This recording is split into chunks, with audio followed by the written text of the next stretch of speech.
And it's lovely to be here and with the Froebel Trust for our latest webinar. It's a real pleasure to be here with Stella Louis and Hannah Betteridge and Sharon Imray.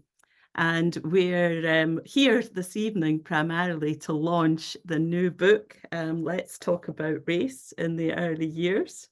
An absolutely fantastic book. If you don't have it already, you please, go out and buy one. Really well worth it. I can guarantee that from the moment you open that book, you will be hooked on it. So people talk about books being an easy read. This is not an easy read. It's a very accessible book, but it's a very thought-provoking book. And I'm hoping that this evening we're going to have a conversation that will really entice you to think more deeply about how we can make things better and make a difference for all of the children that we are working with. And this evening, particularly thinking about children of colour. So I'm going to welcome Dr Stella Louis, who leads the team of the Froebel Trust Travelling Tutors. She was named Trainer of the Year at the Nursery World Awards in 2023 and was also honoured with the Nursery World Lifetime Achievement Award for her work. Many of you will know Stella very well, and she won't need much introduction at all. You will have worked with her. You will have had a webinar with her. You'll have read one of her many books. You will have seen her on other webinars as well, and you will have read, no doubt, her pamphlet for the Froebel Trust, Observing Young Children. She's worked both in the United Kingdom and internationally, including South Africa and in Australia, where she worked with teachers to develop a Froebelian approach to teaching and learning. So welcome, Stella. Welcome, Hannah, who is an experienced policy professional and public servant.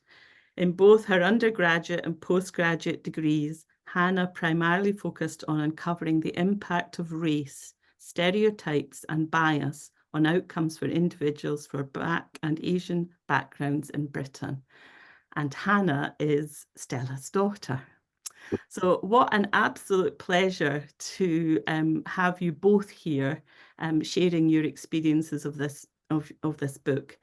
I think the fact that we have that intergenerational perspective is really important, and you bring different insights to the book and to our understanding. We're also joined this evening by Sharon Imray, who is the owner of Poppies Preschool in Lawrencekirk in Aberdeenshire. She's a graduate of the Froebel in Childhood Practice course at the University of Edinburgh. She's published a chapter in Putting Storytelling at the Heart of Early Childhood Practice. And she's also one of the co-authors of Sewing with Young Children.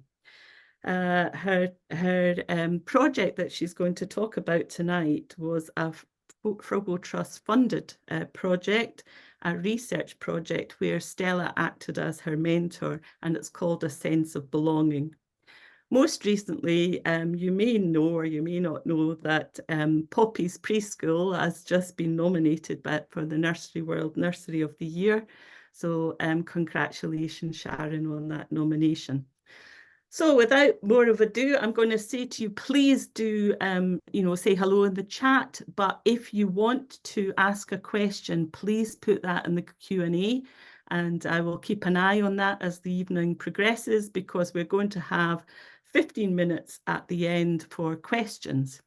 We've also got a very exciting raffle where we've got 3 books to give away, and we've got 3 golden tickets which are attached to your seat numbers, which we have a little note of here, and Victoria is going to sort that out for us near the end of the webinar. So Stella, would you like to share your screen? Thank you, Jane, for that lovely introduction.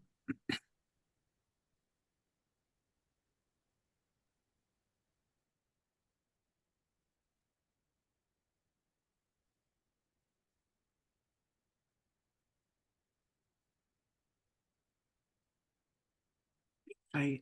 Good evening, everybody. My name is Dr. Stella Louis, and I will be co-hosting this webinar this evening with my co-author and my daughter.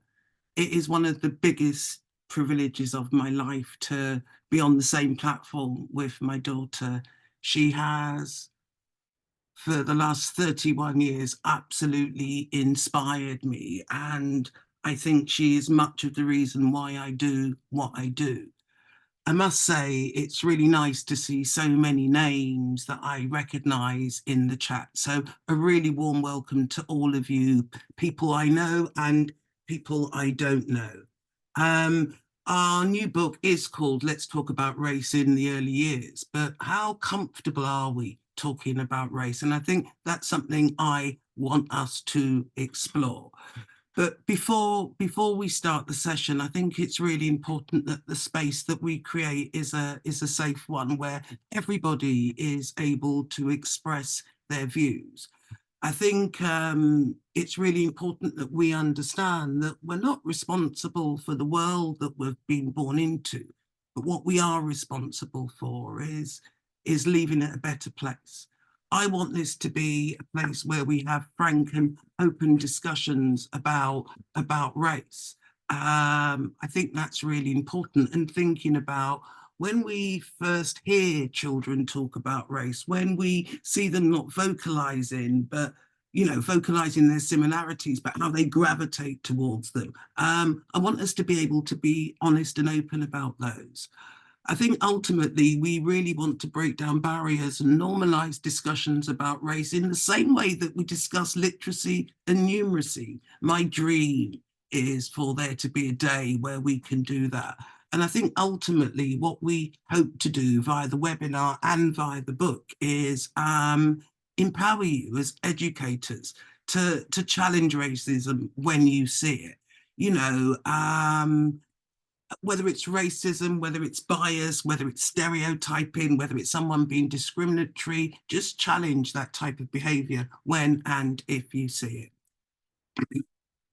It's really important that the space that we create, as I've already said, is one that's safe, one that you're not judged. And I think that's really important. I think we need the freedom to say what it is that we feel. We need the freedom to express ourselves. There's no such thing as a silly question.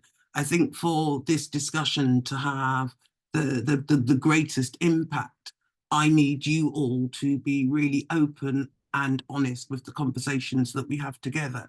And what we ask of you is that you listen, you ask questions, don't be afraid to challenge each other, and us, of course, by asking constructive questions. Would anybody else like to see anything else, or is there any other suggestions for the ground rules? Okay, I'll take that as a no. Okay, I want to just start by posing this question. And this is a really, really important question that I want you to reflect on. I really appreciate that it's a lovely evening. You've given up your evening to come and sit and listen to this webinar with me and my daughter. But when was the last time that you had a real and honest conversation about race? One where you actively listened to somebody else's viewpoint, asked or answered hard questions, and reflected on or changed your own behavior as a result. This is a really big question. I don't want you to answer it. I don't want you to put anything in the chat, but I do want you to reflect on that question throughout our webinar. When was the last time that you had a real honest conversation about race? There's a part of me that feels without having an understanding for a child's race, as educators, we can't understand how race shapes their experiences. And that's something that presents us with a number of challenges. Because this is a webinar that's been hosted by the Froebel Trust, it's only fitting that I start with a Froebel quote that has quite a lot of meaning for me. It says this: "It is only if this threefold form of its expression, unity, individuality and diversity is recognized, that the essential character of anything can be understood." I think it's really important that we need to understand that race shapes children's experiences. So when we're thinking about their unity, their family, their connectedness, when we're thinking about their individuality, you know, that unique child, when we're thinking about their diversity, all the things that makes them different, we really do need to be thinking about their race, because not to think about their race is we are saying that their race doesn't actually count for anything. And in this society, I believe it truly does. So let us begin. We have a poll for you. And the first poll is, are children too young to talk about race? Victoria. Not sure what the poll results will say, but I think for me, I don't think children are ever too young to talk about race. And I'll tell you why. You know, as you can see here, it says at 3 months, babies look more at the faces that match the races of their caregivers. That says to me, babies are, you know, using their senses to, you know, gather information. They're also using their senses to filter information. And they're also developing their perception, their understanding. So they're analysing what they're seeing. At 5 months, babies can discriminate between vocal expressions and different emotions. That's quite complicated. And by 6 months, babies can, you know, tell the difference between a human face and an animal face. You know, the truth is, children begin to notice race as young as 6 months. And when they're in the setting, sometimes they have began to kind of internalize lots of messages that they have been given. Remember, children not only learn from their experiences, they learn through play. Play coordinates all their learning, as Professor Tina Bruce points out to us. And in their play, they are imitating the behaviors that they see. They are then pretending to be people that they've seen. And if they've seen people being discriminated against, that's the kind of play they are gonna take on board. So it's never too young to talk about race. Children as young as 2 use race to reason about people's behavior. They will notice race, they'll notice gender, they'll notice class, they'll notice physical differences. And I think from a really young age, children begin to label people into groups, and they give them value. And if they're seeing certain groups or cultures of people treated in a particular way, that is what they are gonna imitate. They learn to believe that one group of people are much more valuable than the others based on the messages that they receive. Bias and prejudice affects us all, and they do affect our children. And I think, you know, for those of us that believe children don't see colour, I just think we're in another world, because not to see a child's colour, you deny children their experiences. And if I go back to that Froebelian quote, unity, individuality, and diversity, those things must be understood if we're going to know the child as a whole. By 30 months, most children use race to choose their playmates. You know, children during this kind of age are examining elements of their own identity, you know, whether it's the color of their hair, you know, what stays the same, what changes. Children around this age group will ask lots and lots of questions. They don't know what's going to stay the same. They don't necessarily know what's going to be different. They may ask questions like, will I always be black? Will I always be a girl? And I think as educators, we have a huge responsibility to help children reflect and understand their own identity. We have to help them reflect. We have to reflect on what we're teaching children about their own racial identity and their families, their ethnicity and their racial group, their own culture and the culture of their community, other cultures, whether it be Gypsy and traveller communities, Jewish communities, Bangladeshi communities. We need to teach children about difference, because as educators, you know, Hannah writes this very articulately in the book. She kind of says, you know, we spend time teaching children the colours of the rainbow, but we make out children can't see skin colour. I don't think so. we shouldn't underestimate children. They pick up biases that exist within their environment. And, you know, within the home, within where they live, what they hear on the radio, how they see people responding. We need to think much more deeply, I think, as a workforce, about how children learn about race and how children learn about difference. I remember many years ago, my nephew, he was about 4. He said to me, Auntie Stella, I'm not black. He said, I'm brown. He was quite right. He kept saying to me, the teacher keeps saying to me, Auntie Stella, that I'm black. I'm not black, I'm brown. He was seeing his skin in a very concrete way. I talk about a particular type of play called Pretend Play 1, where children see things in a really literal and concrete way. And then there's another play that I talk about called Pretend Play 2, where children can be much more symbolic and imaginative, and they can think in a much more abstract way. However, you know, black is a political term. He was right, he was brown. And I remember going out and buying him a really beautiful book. I bought a copy for Hannah too, called Bright Eyes, Brown Skin. It was a beautiful book and extremely well read. Children need to see themselves represented. You know, as children begin to understand their own identity and that of their family, they learn how people and wider society place values on being black or being brown. It's important to remember that young children, we say they're capable learners. They will be absorbing lots of negative stereotypical views about their race and their ethnicity. And if we go back to Froebel, that talks about children having awareness of self, you know, contributing to a family, being part of a family and that wider community. We're part of that wider community as educators. We need to make sure that the love and the nurture that children receive at home is also received in the wider community. You know, many black and brown parents aren't able to protect their children because their children are discriminated against purely because of their race. Going to go on to look at expressions of racial prejudice often peak at age 4, 5. And I think by this age, children have fully taken in the messages about their race. They will actively work to maintain stereotypes. And I'm going to share an observation with you, or a case study that's shared in the book. It's called The Ice Cream Gang.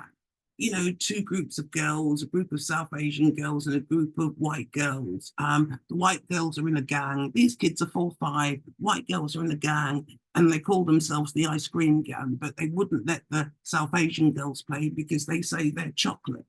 What was really sad about that particular observation, the teacher recognized that what was being said was discriminatory, but she felt ill-equipped to deal with it. She couldn't support the girls that were being discriminated against, and she couldn't support the girls that were doing the discriminating. This book has been written as a tool and a resource to help you if you find yourself in a situation where you've got children that you need to protect. It's a resource that you can dive into. I think children at this age, the kind of 4 and 5, may be very negative about others based on their race, their language, their religion. And although this isn't inevitable, we shouldn't be surprised when children exhibit bias or stereotypical or discriminatory behavior. We really shouldn't be surprised because children are taking in these messages from the wider world. Young children understand themselves and others, I think, primarily through their physical selves and people's physical and interpersonal responses to them. A sense of self is not achieved in a single act. And I think it's really important that we understand that. And I think when Sharon talks later, she'll kind of go into that. We cannot say that a child either has a sense of self or a child doesn't. But what we can say is a sense of self starts with an awareness and having an understanding of yourself as being separate from others. By age 5, white children are strongly biased in favour of whiteness. And they have learned to associate some groups with a much higher status. I'm going to read to you an observation that was shared with me. And I think the question I almost have for you, oh, I'm not even going to ask the question. I'm just going to read the statement. A parent in my class approached me and said, my child's applying cream to his arm, and said that he wanted it to stay on because he wanted to be white. Mum then asked him why he wanted to be white. And he said his friend told him that superheroes are white and not black. You know, got to think about the messages that we are sending to children. And I get that, you know, we've kind of been under an umbrella of equity, diversity, and inclusion that sometimes has just been that, an umbrella. We've got to go on a deep dive. We've got to reflect on our practice. We've got to reflect on our environment. And I think ultimately we've got to make sure that we expose children to differences, and we don't see differences as a as a problem. We see it as teachable moments. Hannah. Thanks, Stella. Do you mind just going back a slide, if that's okay? Thank you. So clearly, from what you've just spoken us through and all the evidence and research, we can see that children start to notice and make sense of race at a very early age. And I was really positively kind of surprised and pleased to see how many people on the webinar ticked from birth in the poll. It's really nice to see that. And I saw some comments in the chat about it never being too young as long as it's in an age appropriate way, which is something that Stella and I are both huge advocates for. But in saying that, I really do understand the very kind of strong and deep-rooted fear that we can have when it comes to talking about race, being really scared of saying or doing the wrong thing. And I will be honest to all of you on the webinar that I don't feel comfortable talking about race. And that might sound very weird as someone who has just written a book on race, but it's something that I find really difficult. I find it can be quite triggering. I worry that people expect me to be able to talk about the totality of the Black experience, when as a mixed race woman, I have one very small kind of view or experience from that. And I think a lot of it is about actually how we center and make space for other people's experience and be willing to kind of learn from that. You won't be kind of surprised to hear me say that as much as I understand that fear, it is something that we really have to work to push past, because the problem is when we allow silence, we allow prejudice and bias to grow unchecked. And by the time a child gets older, some of these beliefs that they have internalized become so entrenched and so central to what they believe about themselves and others that they can be much harder to shake. They're definitely not impossible to shake, but they are much harder. And I think it's really important to be clear that in the silence that we allow when we kind of let that fear of saying or doing the wrong thing win, we put children of colour at risk. And we can see that in the Dole test, which I can see a few people have actually already mentioned in the chat, which was very exciting. So some of you will have heard of this already, but in the 1940s, there was a husband and wife duo called Clark and Clark, and they conducted a very, very famous experiment that is now known as the Dole test.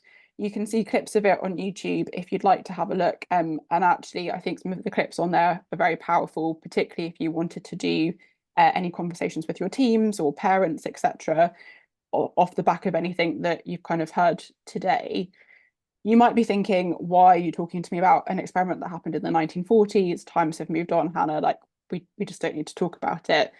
But actually, the study has been repeated many times in the 80 years since it was first conducted. And unfortunately, there is very little to no progression in attitudes amongst children, which says to me that something that we have been doing in talking about race so far hasn't been working. So in the experiment, Clark and Clark have one-on-one conversations with children aged between 3 and 7 years old. And in the experiment, they use dolls to explore how children view their racial identities. And when they're given a choice between a black doll and a white doll, what Clark and Clark found were that not only did most Black children prefer to play with white dolls, but they also ascribed positive characteristics to the white dolls. So the white dolls were pretty and nice, and the Black dolls were ugly and bad. And in one of the clips on YouTube, you see one child being asked why they've picked the white doll as the pretty doll. And to me, their answer is pretty telling. All he says in response is that it's because the doll is white. To him, whiteness equals beauty. And I think that's a pretty powerful message that a very young child has already kind of absorbed and taken on. It tells us a lot about the associations that children make about beauty and value. And I think the really difficult thing is at the end, the children are asked which doll looks most like them. And seeing the very visceral and very painful responses of Black children pointing towards a Black doll that 2 minutes ago they had just rejected as being ugly and bad really shows you the negative impacts of racism and how we can internalize it. And it's something that we talk about a lot in the book. So for those Black children, they had already started to believe that they were less important, less capable, less pretty, less smart than their white counterparts because of the messages that they'd absorbed from the world around them. Those messages can be explicit, so someone saying something racist, but often in the UK, I think those messages are implicit. You get it from all white TV shows, all white books, etc. Like my mum was talking about the idea that you can't have a Black superhero. That sends a child a message about what they can and can't be in the society that they live in. It also tells children what society values and what society does not. And unfortunately, the message that most Black children or children of colour absorb is that society does not value them. Do you mind doing the next slide, please? So I apologise in advance because this slide has a lot of text on it, which I don't normally like doing, but I think it's quite a powerful quote. So the quote comes from the autobiography of a mixed race American journalist called Elaine Welteroth. And in her memoir called More Than Enough, she talks about a really formative experience as a child, which I think is quite important for just showing how long some of these experiences can stay with us and how formative they can be as we grow into adults. So in her book, she talks about a time when she's in preschool and her teacher asks the class to make a collage that represents their family using a pile of magazines. I remember doing this in school. I think it's quite a common exercise. And what she says is this: I saw smiling white ladies in pristine kitchens, cute white babies wearing pull-ups, handsome white men in tailored suits, white kids picnicking on Crayola green grass. I had never heard anyone use terms like representation before. All I knew was that no one on any of those magazine pages looked like me or my family. It reinforced what I had somehow already internalized. I was different. At that age, when a teacher hands you a pair of scissors, a glue stick, and a stack of magazines filled with white people, and asks you to cut out pictures that look like your family, you do what anyone living in a hyper-white world would do, and what all of my classmates were doing. You cut out white people. The teaching assistant slyly pulled out the sole Black magazine I hadn't touched and flipped to another Black girl who looked nothing like me. Oh, what about her? She reminds me so much of you. Her hair is like yours. She laughed awkwardly. I froze, ashamed. I got the message. I was supposed to be cutting out brown people, but adding a Black mum, a Black brother, and a Black me to this white paper family I was constructing would have meant having to own that I was not like the rest of my classmates. Only as an adult, in quiet moments of reflection, can I begin to see clearly the subconscious impact of white supremacy at work in the messages I was fed as a child. By centering and positioning whiteness as superior, whiteness as the norm, and everything else as a deviation, a racial hierarchy is reinforced. I grew up with an unspoken suspicion that the world would see me as second best too. The constant portrayal of Black people as unattractive, as aggressive, as brash, as gangsters, it trickles down and it is absorbed subconsciously with very, very real consequences. And whilst a lot of people like to argue that we live in a post-racial society where race doesn't matter anymore, You only need to look at exclusion figures, healthcare, housing to see that racism is still a very, very prominent part of our society. And when they are out and about in the world, the children in our settings are absorbing these messages too.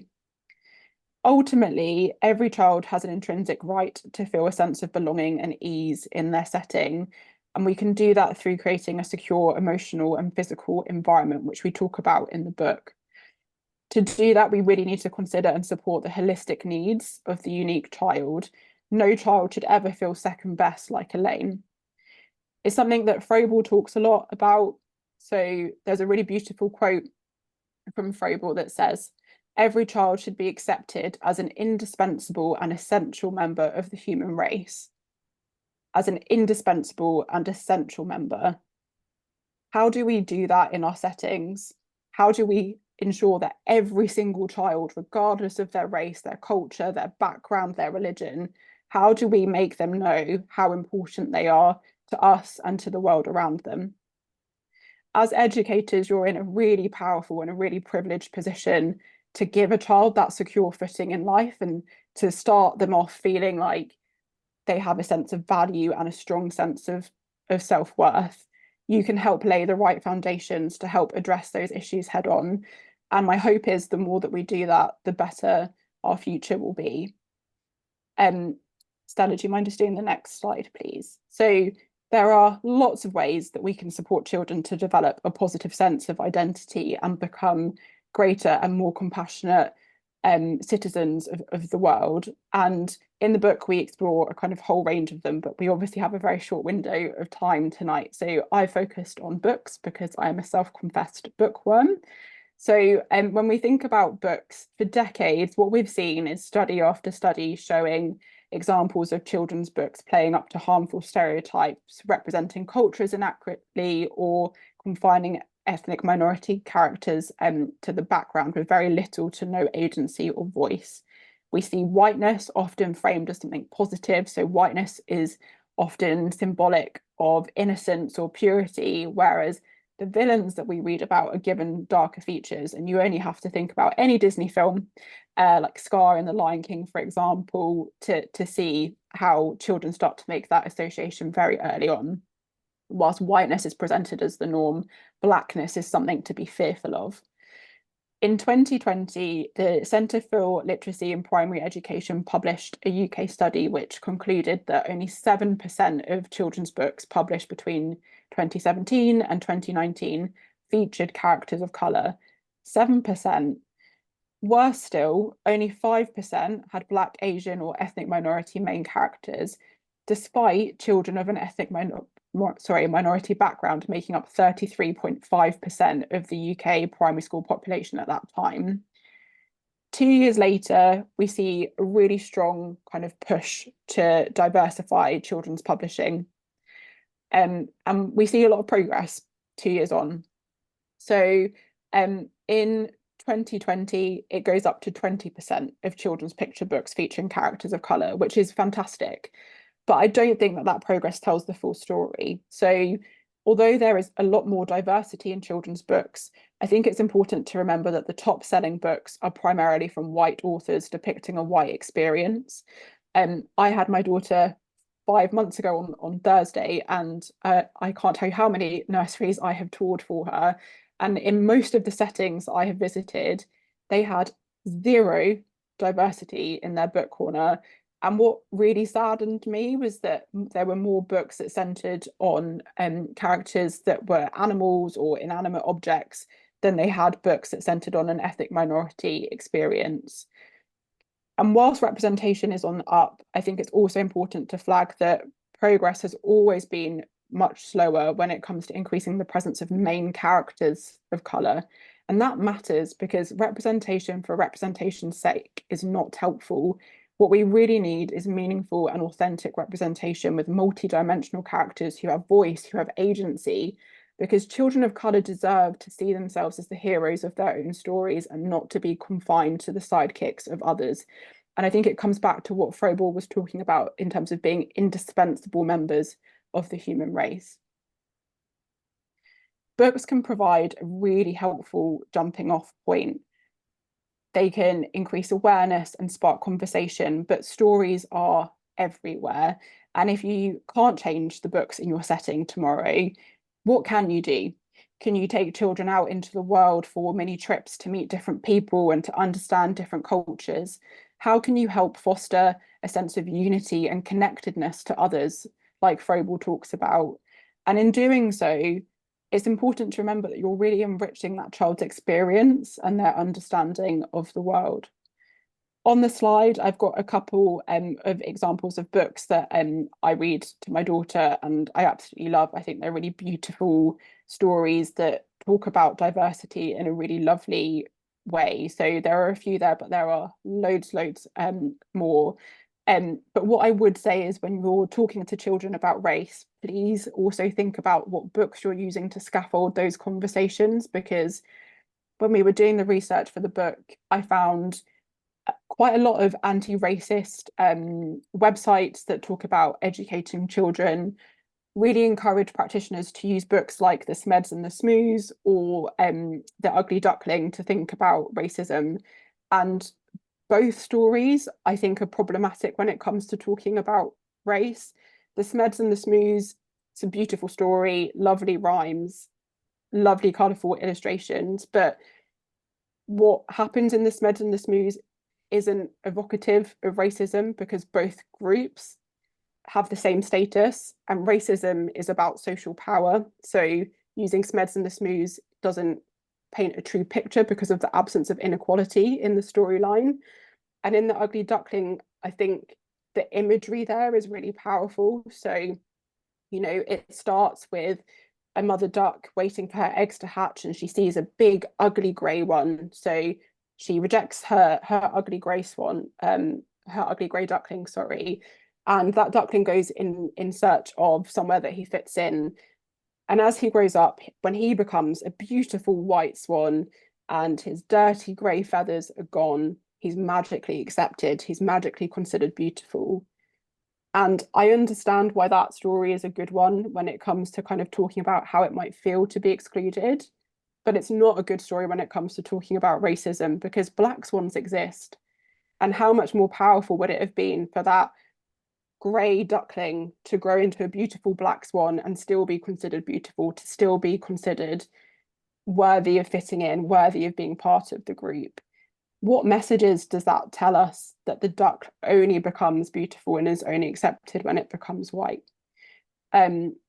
If I may, I'd like to leave you with some questions. So if you work in a setting, I would love you to think about when you last conducted an audit of the books in your setting. Who were the authors? What were the storylines? And what messages did this give to the children in your setting about who is valued and who isn't? And you can apply variations of those questions to almost everything in your setting, your home corner, your display board, the activities that you pick. Always come back to what messages is that telling the children in our setting about who matters and who doesn't. Thank you.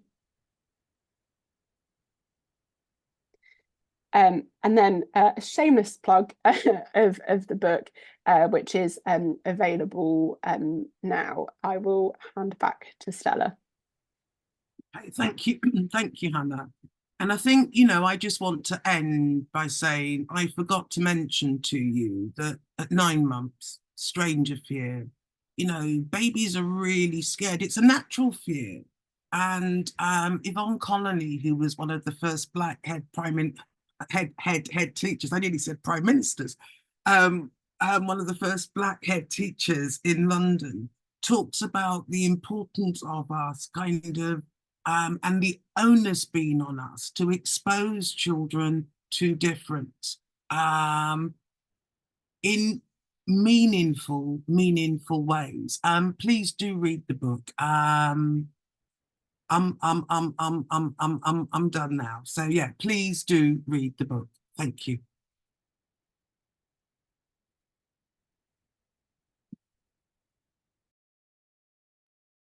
Thank you both so much. That was such a great introduction to the book.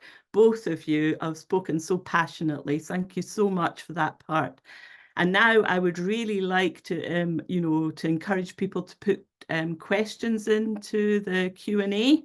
I'm sure that if you sit for a couple of minutes and think about what Stella and Hannah have said, here's a great opportunity to actually ask them something directly while we're online. And now I'm going to pass over to Sharon, and I'm going to ask her to pop up her screen.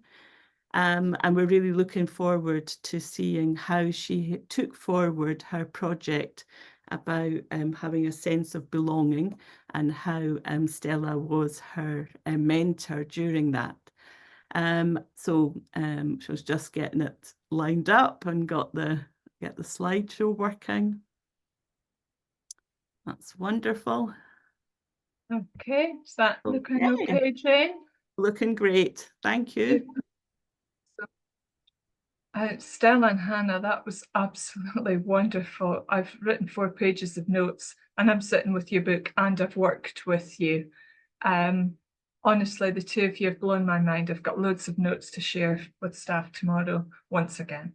Anyway, thank you to Dr. Louis and Hannah for asking me to share our recent Froebel Trust practice research with you all. Let me just move on. There we go. So our journey into research began with an uncomfortable feeling. This arose basically from a webinar in 2021 that was led by Dr. Louis, who challenged us to consider the question, are we doing everything to ensure that every child and family in our community has a sense of belonging? At this point, I'll be honest, I was sitting quite comfortably, and I was thinking that this is an area of strength for us. But as she continued to go into depth about equality, equity, race, diversity, and inclusion, I started to feel uncomfortable, particularly on the aspects of race and diversity. Then along came the key question: do you find it difficult to talk about race? And if so, why? Well, the honest answer to that was yes. On discussion with my colleagues, there was a general consensus that we were all uncomfortable with that question. And there began the basis for an 18-month research with Dr. Louis as our mentor.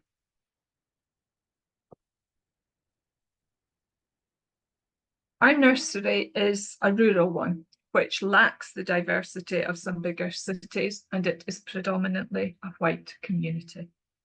When we considered the questions that Dr. Louis posed us in the webinar, we recognised that there was a very real need for us to build on our own knowledge of what being inclusive really meant for us, how we approach diversity, and our own understanding of race and racism.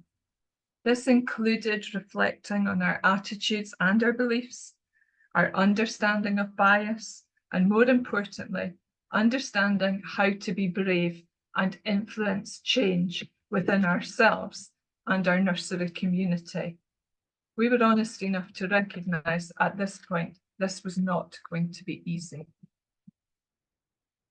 Using the Froebelian principles to underpin our work, we focused on unity and connectedness to help us to begin to break down some of the barriers and guide us towards becoming a nursery that was truly inclusive and, more importantly, not tokenistic in its approach.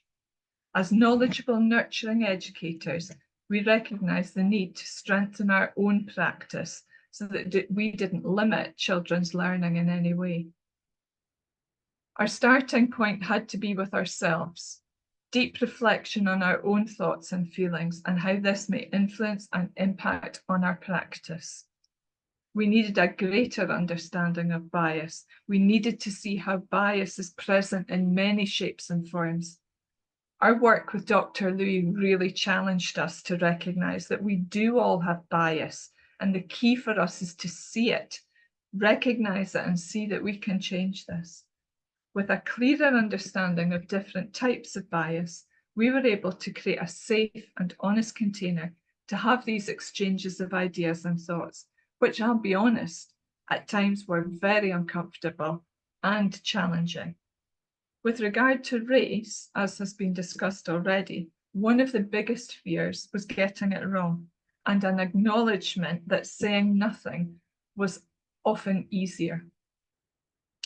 As educators, of course, we know that that was not helpful, so we recognise that this needed to be addressed. Being open and honest helped us to be more curious and confident in how we discuss diversity, race and colour. We discussed our understanding of different family structures, and as educators, we expanded our knowledge and we grew in confidence, which subsequently then improved our interactions, not just with each other, but with the children too. Approaching conversations with the children about similarities and differences became easier, and we could see that as educators, we were encouraging a much more positive and respectful attitude to including others within their play.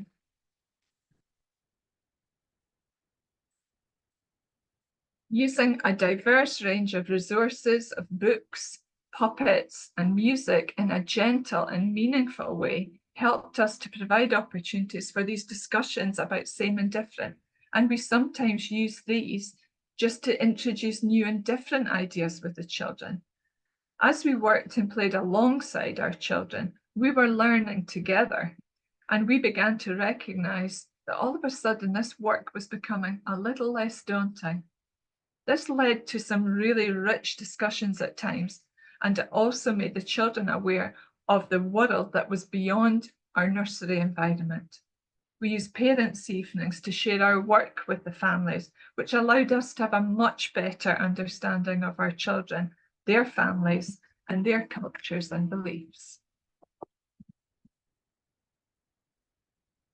This project was completed last summer, but it's important that we recognise that this work is only at the beginning. There is no quick fix to this work, and we understand that we are all on a continuous and lifelong journey. It is hard work, and it does cause disruption within your staff team. We're continuing to look at different ways to promote and communicate positive messages about inclusivity and diversity to children, families, and our wider community. Within our recruitment process, we're looking to add racial literacy into our induction pack, and we've made a commitment to revisit our attitudes through annual training, so that it's every year we're revisiting this, looking at this and becoming more comfortable with it.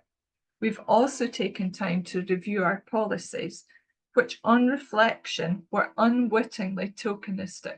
That's something that was a big one for us. They looked good on paper, but actually they weren't how we walked the walk. So they needed to be changed. We're confident now that they are much more in keeping with our practice today. It does take a community to move forward with a project like this, and we know it's vitally important that we don't stop there. We must find ways to continue to talk about race. This publication, which is absolutely fantastic, it should be on every bookshelf, every nursery. This publication will support us to start that conversation about race, and we at Poppies are ready to take a much bigger dive into this and carry on our conversation. And as I say in this last slide, we've got the greatest of thanks to Stella, who really did make us feel uncomfortable at times, but we got there and she made us feel safe within what we were discussing and what we needed to say, and she did teach us so much, and she continues to do that. And thank you, Hannah, you were fantastic too tonight. Thank you.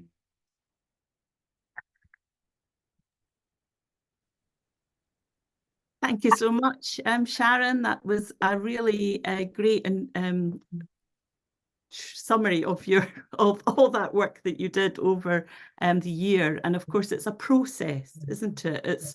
It's starting from that very first audit, that very first question, that very first incident. So, and I think it's about that kind of having to do it. Now, there's a question in the question and answer that says, if a 3-year-old child makes a racist comment, how would you tackle with the child and the child's parents and carers? And I'm going to ask that question to Sharon, because I think that when we're thinking about racist and anti-racist practice, we need to be all involved in that practice. And it's not about, one particular member of staff, one particular Black member of staff who has all the answers. We all have to have a responsibility, and we all have to answer. So Sharon, if a child did make a racist comment, how would you tackle this? Well, I don't know that we've absolutely had one yet, so I can't absolutely say that. But I do know that we've got a wide range of resources and bits and pieces that we regularly use to promote conversations within that. So we are having these conversations regularly and using our resources to scaffold conversations. As I said, we are diverse. We really are diverse. We are a white nursery at the minute.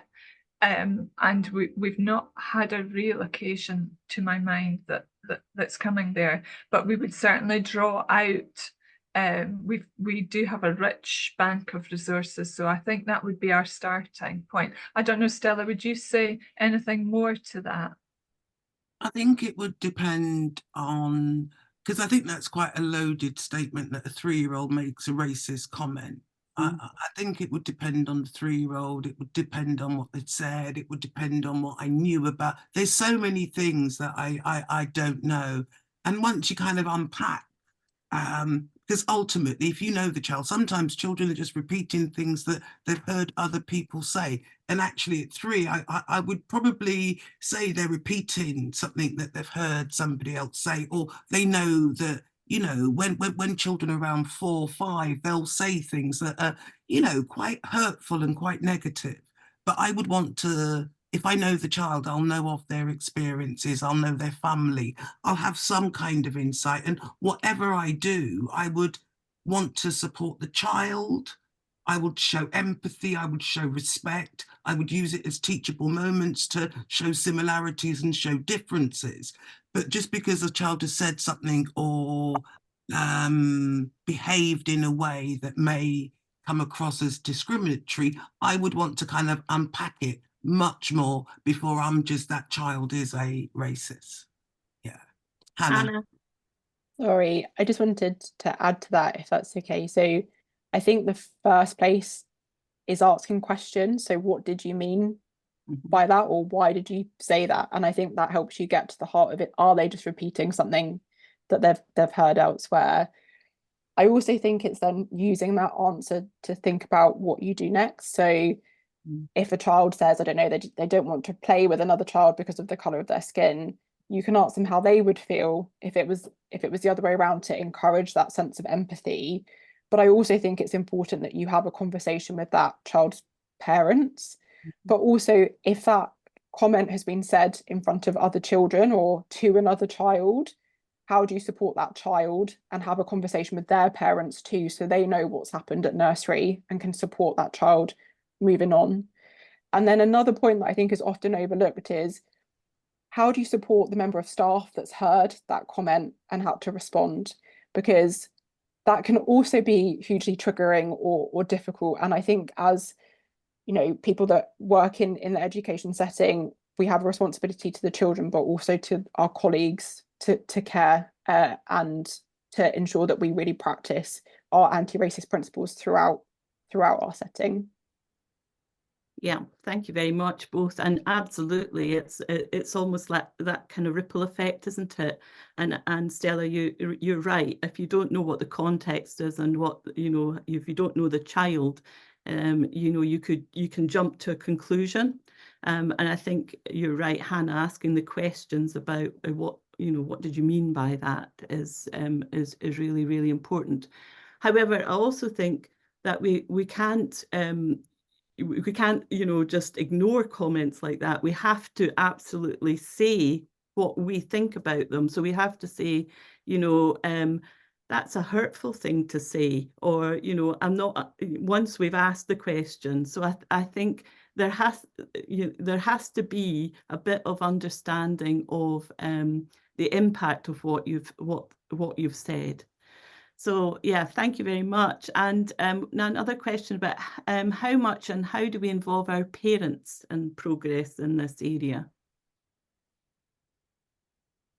Who would? So well, I'll jump in, and then anyone else can. You've got a parent, Hannah. So for me, and actually something that was missing for me when I was looking at nurseries for my daughter recently, is starting from the beginning. So when I was going around nurseries, I wanted to go to a nursery that said, on their website or as I'm walking around, that they embed an anti-racist approach. And what really upset me was when I would walk around and I'd say, well, how do you celebrate diversity? Oh, well, we do something for Diwali. Yeah, that's very tokenistic. And when I would ask what they do or how they involve the kids, that was where it ended. The nursery that I've picked for my daughter, they believe in a real partnership with parents. I could go in and read books at any point. They talk to me about what my child's culture is like at home and how they can kind of replicate that and support that in the setting. And I think if you start with that, if an issue arises, you already have a good foundation with that parent to start a conversation, and you're already clear as a nursery what you'll tolerate and what you won't tolerate. So all of those questions or issues become much easier from that place. Whereas I think when you don't have that foundation and an issue arises, it can feel much more kind of confrontational because you're starting on the back foot, if that makes sense. Yeah, absolutely. And just to add to that, I think we've got to show respect for parents. We've got to value the child's family, their background, and the important cultural and community events in their lives.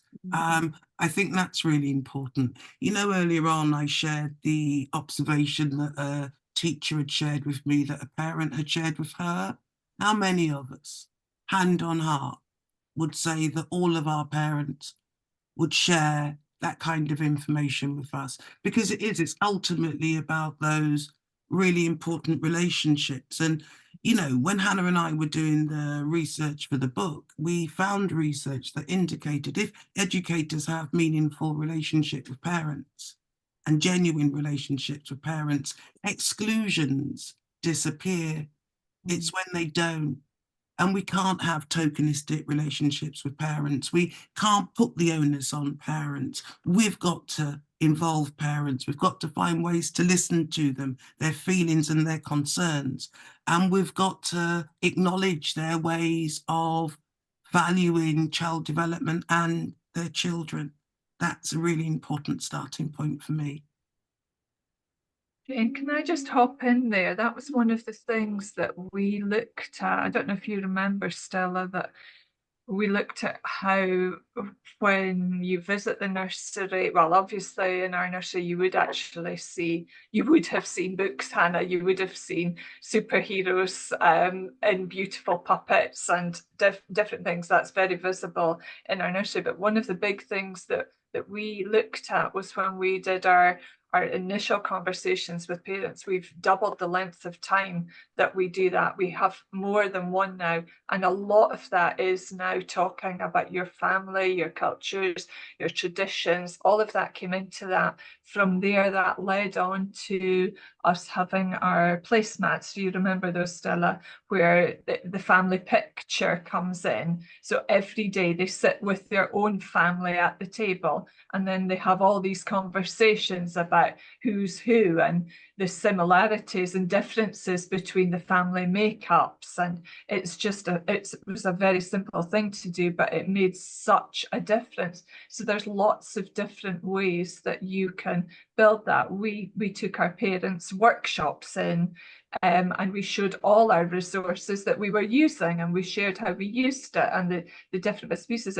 And those sort of times give parents that opportunity to really, really chat with us about their family life. So there are different ways that we can engage and do that. Yeah. Okay, I'm going to have to draw us to a close. I think, you know, you're probably left with some questions that you haven't put in the chat or in the Q&A. And some of those might be about where you start. So I would really encourage you to look at the book and to work through the book, because actually there are loads of starting points in the book that help you think through the different scenarios that might occur and actually get you on the journey. And I'd like to finish after thanking Hannah and Stella and Sharon very much for their inputs. I'd like to finish with what Hannah has put at the end of the book. And it is, today is the day, do something, do more, do better. Thank you all very much. Thank you.